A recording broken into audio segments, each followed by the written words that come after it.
আসসালামু আলাইকুম রাহমাতুল্লাহ। হোম টুটি একাডেমিতে তোমাদের জানাই স্বাগত। সুপ্রিয় তৃতীয় শ্রেণীর শিক্ষার্থীরা, আশা করি তোমরা ভালো আছো। আজ আমি তোমাদের সাথে আলোচনা করব বিজ্ঞানের তৃতীয় অধ্যায় সুস্বাস্থ্যের জন্য খাদ্য নিয়ে মূলত আলোচনা করব। তোমাদেরকে বলতে চাই, তোমরা যদি আমার চ্যানেল নতুন হয়ে থাকো এবং বিজ্ঞানের ধারাবাহিক ভিডিওগুলো পেতে চাও, অবশ্যই তোমরা আমার চ্যানেলটিকে সাবস্ক্রাইব করে রাখবা। আর তোমরা যদি আমার আগের ভিডিওগুলো দেখতে চাও, আমি ডিসক্রিপশনে লিংক দিয়ে দেবো, তোমরা চাইলে সেখান থেকে দেখতে পাবো। তাহলে এখানে দেখো, আমাদের আলোচনা বিষয় মূলত আজকে হচ্ছে এই যে 3 নম্বর, অর্থাৎ মৌসুমী সবজি নিয়ে মূলত কি করবো, আলোচনা করবো। তাহলে এখানে কি বলতেছে যে আমাদের দেশে সারা বছর প্রচুর পরিমাণে নানা রকম শাকসবজি উৎপন্ন হয়। ভিন্ন ভিন্ন ঋতু বা মৌসুমে ভিন্ন ভিন্ন সবজি পাওয়া যায়। সুস্বাস্থ্যের জন্য নিয়মিত শাকসবজি খেতে হয়। তাহলে এখানে কি বলতেছে যে বিভিন্ন ঋতুতে আমাদের দেশে কি কি সবজি পাওয়া যায়। তো চলো আমরা দেখি নেই যে কি কি সবজি আমরা বিভিন্ন ঋতুতে পাই। যেমন আমাদের দেশে পাওয়া যায় সবজিগুলোকে আমরা গ্রীষ্মকালীন, শীতকালীন এবং 12 মাসে 3 ভাগে মূলত কি করতে পারি, ভাগ করতে পারি। তাহলে গ্রীষ্মকালীন সবজির মধ্যে দেখো তো কি কি আছে, যেমন পটল, করলা, ঢেঁড়স, মিষ্টি কুমড়া, তারপর হচ্ছে চাল কুমড়া, কাঁকরোল, ঝিঙ্গা, ধুন্দুল, চিচিঙ্গা, শসা ইত্যাদি।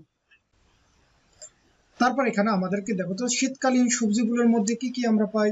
যেমন আমরা এখানে পাই হচ্ছে কত সিম, তারপর হচ্ছে লাউ, মূলা, টমেটো, বাঁধাকপি, ফুলকপি, গাজর ইত্যাদি। তারপর হচ্ছে 12 মাসি সবজিগুলোর মধ্যে আমরা পাবো মূলত হচ্ছে পেঁপে, কাঁচা কলা ইত্যাদি আমরা পাই। তাহলে আশা করি আমরা বুঝতে পারলাম যে আমরা বিভিন্ন ঋতুতে কি কি সবজি পাই। এবারকে আমাদেরকে এখানে একটা কাজ দেওয়া আছে কি, যে ঋতু ভেদে সবজির শ্রেণীকরণ করা। তার মানে আমরা ঋতু ভেদে এই সবজিগুলোকে বিভিন্ন শ্রেণী বিন্যাস করবো। যেমন এই যে খাতায় নিচের ছকের মতো করে একটা ছক তৈরি করি। তাহলে এখানে থাকবে হচ্ছে গ্রীষ্মকালীন সবজি, এখানে শীতকালীন, আর এখানে হচ্ছে 12 মাসি সবজিগুলো আমরা নাম লিখবো। তাহলে তারপরে কি বলতেছে যে নিচের ছবি এই সবজিগুলোকে গ্রীষ্মকালীন, শীতকালীন, 12 মাসি এই 3টি দলে ভাগ করে ছকে লিখি এবং কাজটি নিয়ে সবার সাথে আলোচনা করব। অর্থাৎ দেখো এখানে বেশ কিছু সবজি দেওয়া আছে, এগুলোর মধ্যে কোনগুলো আমাদের গ্রীষ্মকালীন, কোনগুলো শীতকালীন, আর কোনগুলো 12 মাসি, সেগুলো আলাদা করে আমাকে এই ছকের মধ্যে কি করতে হবে, পূরণ করতে হবে। তো চলো আমরা এই কাজটা একটু করি, যে কিভাবে আমরা এই কাজটা করতে পারি। তাহলে আমাদের কাজের উদ্দেশ্যই হবে মূলত হচ্ছে ঋতুভিত্তিক সবজি সম্পর্কে জানা। তাহলে 1 ও 2 নং নির্দেশনা অনুসারে ছবির কাজ সবজিগুলোকে খাতায় এঁকে কি করি, ভাগ করে লিখি। তাহলে এখানে গ্রীষ্মকালীন সবজি দেখো ঝিঙ্গা, পুঁইশাক, পটল, চাল কুমড়া, মিষ্টি কুমড়া, ঢেঁড়স। আবার শীতকালীনের মধ্যে আছে গাজর, সিম, টমেটো, ফুলকপি, লাউ, মূলা, লাল শাক। তারপর 12 মাসি সবজির মধ্যে আছে যে পেঁপে, কচু শাক, কাঁচা কলা, কলমি শাক ইত্যাদি। মূলত হচ্ছে কার মধ্যে আছে, এই 12 মাসের মধ্যে। তারপর আমাকে কি বলছে যে এগুলো নিয়ে তুমি সহপাঠীদের সঙ্গে আলোচনা করো। তো চলো আমরা আলোচনা করি। তাহলে কি পাই, যে আমাদের দেশে সারা বছর প্রচুর পরিমাণে নানা রকম শাকসবজি উৎপাদন হয়। তাহলে ভিন্ন ভিন্ন ঋতু বা মৌসুমে ভিন্ন ভিন্ন সবজি পাওয়া যায়। আবার ঋতুভেদে এসব সবজিকে গ্রীষ্মকালীন, শীতকালীন এবং 12 মাসে 3 ভাগে কি করা যায়, ভাগ করা যায়। তাহলে সুস্বাস্থ্যের জন্য সবজি খেতে হয় এবং সবজি থেকে আমরা ভিটামিন ও খনিজ লবণ পাই।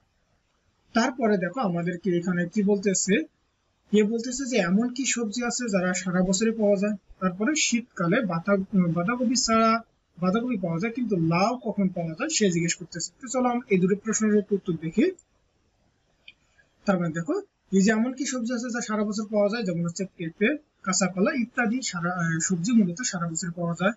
বাঁধাকপি যদি শীতকালে পাওয়া যায়, তাহলে লাউ কখন পাওয়া যায়, তার মানে কি লাউ কিন্তু আমরা কখন পাবো, এই শীতকালেই কিন্তু পাই। তাহলে আশা করি তোমরা এতটুকু বুঝতে পারছো। এইবার তারপরে দেখো আমরা যদি এগুলোকে একদম সংক্ষেপে যদি বলতে চাই, তাহলে কি বলতে পারবো, যে আমাদের দেশে পাওয়া সবজিগুলোকে গ্রীষ্মকালীন, শীতকালীন এবং 12 মাসে 3 ভাগে ভাগ করা যায়। তাহলে বিভিন্ন ঋতুর সবজি সম্পর্কে আরো কিছু জানি। যেমন কি কি জানবো, এই যে গ্রীষ্মকালীন সবজি। তাহলে গ্রীষ্মকালে নানা রকম সবজি পাওয়া যায়। পটল, করলা, ঢেঁড়স, মিষ্টি কুমড়া, চাল কুমড়া, কাঁকরোল, ঝিঙ্গা, ধুন্দুল, চিচিঙ্গা ইত্যাদি। আবার বিভিন্ন শাক, যেমন হচ্ছে পুঁই শাক, ডাঁটা শাক। তাহলে এছাড়াও গ্রীষ্মকালে শসা, মিষ্টি কুমড়া, চাল কুমড়া, পানি কচু ইত্যাদি পাওয়া যায়। আবার শীতকালে আমরা কি কি পাই দেখো তো, সিম, লাউ, মূলা, টমেটো, বাঁধাকপি, ফুলকপি, গাজর ইত্যাদি আমরা শীতকালীন, এগুলো হচ্ছে সবজি। তারপরে শীতকালে আমরা শাকের মধ্যে কি পাবো, যেমন লাল শাক, পালং শাক, লাউ শাক ইত্যাদি। আবার 12 মাসের মধ্যে কে কে রয়েছে? পেঁপে, কাঁচা কলা, তারপরে ইত্যাদি সবজি সারা বছরই পাওয়া যায়। এরকম 12 মাসের শাকের মধ্যে রয়েছে কলমি শাক আর কচু শাক ইত্যাদি। এইবার দেখো 4 নম্বর আমাদের কি বলতেছে যে পুষ্টি উপাদান। তাহলে পুষ্টি উপাদানগুলো কি কি? আমরা যেসব খাবার খাই তাতে নানা রকম পুষ্টি উপাদান আছে এবং খাদ্যে উপস্থিত প্রধান পুষ্টি উপাদানগুলো হলো যেমন শর্করা, আমিষ আর চর্বি। তার মানে আমরা যে খাবারগুলো খাই সেগুলোর মধ্যে পুষ্টি থাকে, আর এই পুষ্টির মধ্যে প্রধান কোনগুলো হচ্ছে যেমন শর্করা, আমিষ আর হচ্ছে চর্বি। তাহলে এছাড়াও রয়েছে ভিটামিন ও খনিজ লবণ। তাহলে এক একটি পুষ্টি উপাদান আমাদের শরীরে এক এক কাজে লাগে। তাই সুস্থ থাকার জন্য বিভিন্ন পুষ্টি উপাদান সমৃদ্ধ খাবার নিয়মিত গ্রহণ করা দরকার। এখন আমরা দেখবো আসলে শর্করা কোনগুলো। যেমন শর্করা জাতীয় খাদ্যের প্রধান উৎস হলো যেমন ভাত, রুটি, চিড়া, মুড়ি, আলু, মিষ্টি আলু ইত্যাদি। অর্থাৎ এগুলো থেকে মূলত আমরা কি পাবো? শর্করা পাবো। তাহলে আমাদের চলাফেরা সহ সব কাজের জন্য প্রয়োজনীয় শক্তি মূলত আমরা কই থেকে পাই? এই শর্করা জাতীয় খাবারগুলো থেকেই পাই।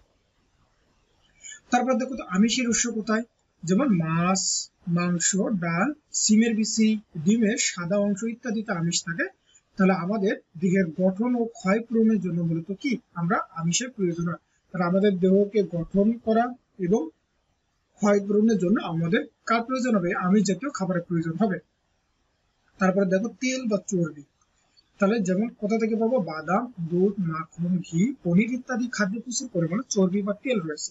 এছাড়া কিছু উদ্ভিদ থেকে তেল পাওয়া যায় যেমন তিল, তিসি, সরিষা, নারিকেল, জলপাই, সূর্যমুখী, সয়াবিন ইত্যাদির মধ্যে থেকে আমরা কি পাই?